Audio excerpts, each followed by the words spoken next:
పాకిస్తాన్తో తాజాగా జరిగిన మ్యాచ్లో టీమిండియా కెప్టెన్ రోహిత్ శర్మ తన మతిమరుపును మరోసారి బయటపెట్టుకున్నాడు. ఇందుకు సంబంధించిన వీడియో నెట్టింట వైరల్గా మారింది. అసలు ఏం జరిగిందంటే, పాకిస్తాన్తో మ్యాచ్ సందర్భంగా టాస్ వేయడానికి గ్రౌండ్లోకి వచ్చారు కెప్టెన్ రోహిత్ శర్మ, పాక్ కెప్టెన్ బాబర్ అజమ్. వీరితో పాటుగా రవి శాస్త్రి, మ్యాచ్ రిఫరీ కూడా వచ్చారు.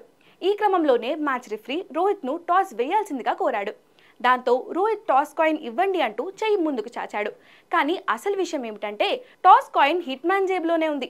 ఈ విషయం మర్చిపోయిన రోహిత్ కాయిన్ ఎక్కడా అంటూ ప్రశ్నించడంతో బాబర్తో పాటుగా అక్కడున్న రవి శాస్త్రి, మ్యాచ్ రిఫరీలు పగలబడి నవ్వారు.